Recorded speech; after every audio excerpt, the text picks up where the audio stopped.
Cédric Henry, bonjour. Bonjour. Soyez le bienvenu sur le plateau de la matinale. Alors ensemble, on va parler du Vendéo. Donc c'est une monnaie locale qui existe depuis 2016. Depuis le mois de mai, vous l'avez relancée avec d'autres co-gérants de l'association de la monnaie locale complémentaire citoyenne 85. Est-ce que vous pourriez nous réexpliquer un peu comment fonctionne cette monnaie ? Alors, on a repris l'association, en fait, on est 9 coprésidents. On a transformé l'association en collégiale pour des décisions plus démocratiques. Donc, on a relancé la monnaie. Donc, la monnaie locale, c'est une monnaie qui permet, en fait, de créer des liens entre les professionnels locaux pour qu'ils puissent échanger entre eux et surtout créer un tissu et un relationnel entre eux, quoi.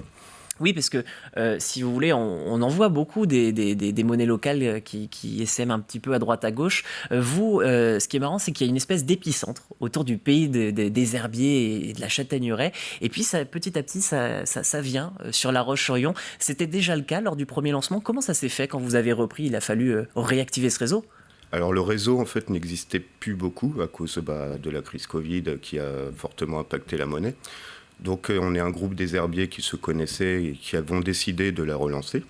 Donc on s'est dit, quitte à la relancer et que la Vendée est très grande, de se concentrer d'abord sur le pays des herbiers pour voir comment on pouvait toucher les gens.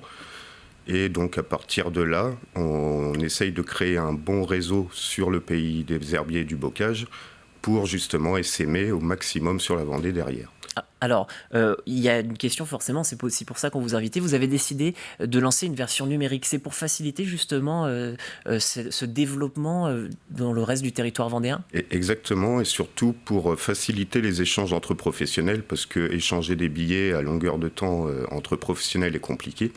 Donc on a décidé de lancer une version numérique en fait, pour qu'ils puissent se payer entre eux au niveau des fournisseurs et tout ça, beaucoup plus facilement en fait.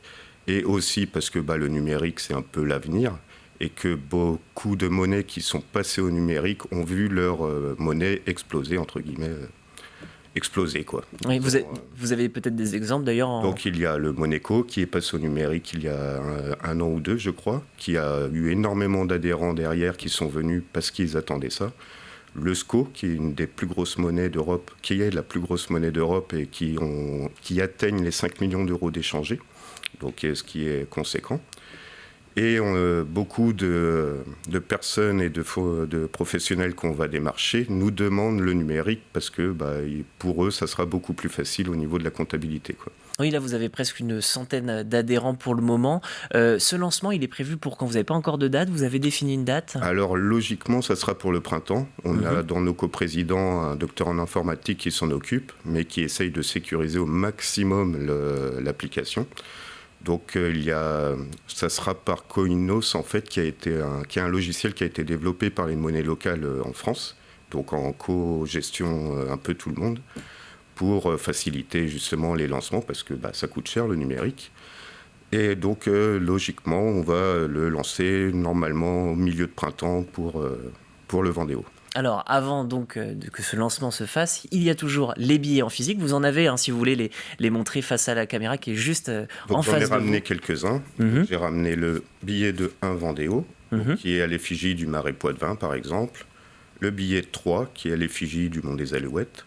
Et bien sûr, on a fait un billet de 8,5 à l'effigie de Noirmoutier, qui correspond au 85. Donc, c'est pas anodin. De la Vendée. Comment ça fonctionne en fait ? Si moi, par exemple, j'ai 2 euros, je arrive avec 1 euro et vous me donnez un Vendéo.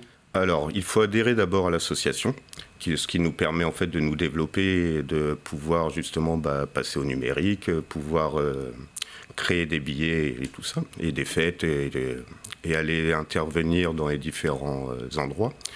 On souhaite aussi avoir quelques salariés au bout du compte, donc ça sert à ça aussi d'adhérer à l'association. Et ce qui est pour des échanges, en fait, il faut aller dans des bureaux de change qui sont répertoriés sur notre site internet.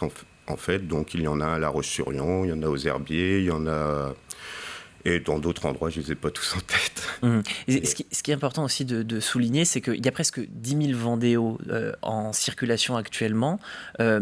Ça veut dire qu'il y a 10 000 euros techniquement qui est en circulation. Comment il faut le voir en fait ? Pas encore. On est à 4 000 euros réellement en circulation, 10 000 euros qui sont en attente dans les bureaux de change, donc un peu partout sur la Vendée. Et on a ces euros, à savoir, quand vous échangez des euros en Vendéo, ils partent dans un fonds de garantie qui est la nef pour nous, et qui permettent, en fait, quand on met 1 euro à la nef, c'est 2 euros de prêter pour des développements de structures d'économie sociale et solidaire, pour qu'ils puissent se développer sur le territoire de la Vendée. Alors, vous êtes revenu sur l'aspect, pourquoi c'était intéressant pour des producteurs, c'est faire du réseautage un petit peu.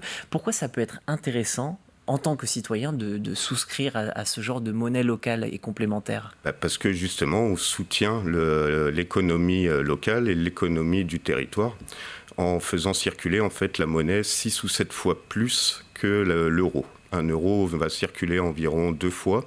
Donc ça veut dire que vous payez votre boulanger qui va payer quelqu'un d'autre avec son euro et cet euro retournera en banque. Alors que le Vendéo, lui, vous allez payer votre boulanger, le boulanger va payer son fournisseur, le fournisseur va aller chez l'épicerie peut aller chez le coiffeur va aller à l'épicerie. Et en fait, c'est un circuit circulaire qui fait qu'on ne peut pas spéculer sur cette monnaie, elle est obligée de tourner en fait. Et puis c'est un cercle vertueux. Un cercle vertueux. Puisque, comme on le dit, c'est d'ailleurs le nom, MLCC, c'est vraiment monnaie locale complémentaire citoyenne. C'est vraiment fait pour rester dans le cœur du territoire et le faire vivre. C'est ça. Et on n'est pas en concurrence avec l'euro. On est complémentaire de l'euro. Et on est régi par une loi de 2014. La loi Hamon de mémoire. C'est ça. Et donc, ce qui fait qu'on est dans les clous au niveau de la création de monnaie. C'est pas de la création de monnaie, mais de l'échange de monnaie. Jusqu'ici, quel est le succès que vous rencontrez? On le disait, ça sème bien au niveau du pays des herbiers, mais grâce à cet apport, cet outil Internet que vous allez pouvoir avoir, est-ce que vous espérez répondre à des demandes? Est-ce que vous en avez déjà eu sur des territoires un petit peu plus à l'est ou à l'ouest, ou au sud du département? Alors au sud, on est un peu bloqué, c'est parce que vu qu'on est basé aux herbiers, on est en demande de bénévoles, comme toujours. Et surtout aussi, on aimerait, c'est avoir le soutien des communautés de communes locales, des villes, des élus. Parce qu'avec un soutien comme ça, c'est toujours plus facile d'aller s'aimer à gauche et à droite. Mais surtout, nous avons besoin de bénévoles justement dans ces endroits-là où on n'a pas encore de contact réel là-bas. Oui, puis ce serait chouette puisqu'il y a quand même le Marais Poitevin sur le billet de vin. C'est ça. Il y a une dernière question. On a parlé donc de ces professionnels. Vous l'avez très bien dit, il y a des coiffeurs qui peuvent très bien se saisir de la monnaie. C'est tous les corps de métier. C'est pour tout le monde, exactement. Moi, je voyais, il y a par exemple des biocoop, des artisans. Il y en a à Mouchamp, par exemple, des épiceries, du bien-être. Il y a vraiment de tout, en fait. Jusqu'à une psychologue aussi qui prend les Vendéos. Donc, c'est destiné à tout le monde. Après, on marche avec une charte éthique qui fait qu'on ne va pas accepter les gros qui vont faire traverser des produits à travers la planète. Donc, ce qui est les supermarchés ou toutes ces choses-là, en fait. Donc, c'est vraiment pour dynamiser le tissu local et créer des liens entre tous ces professionnels parce que on vit tous au même endroit et voilà, quoi. C'est ce qui est important, quoi. Eh bien, on retiendra ça de cette interview.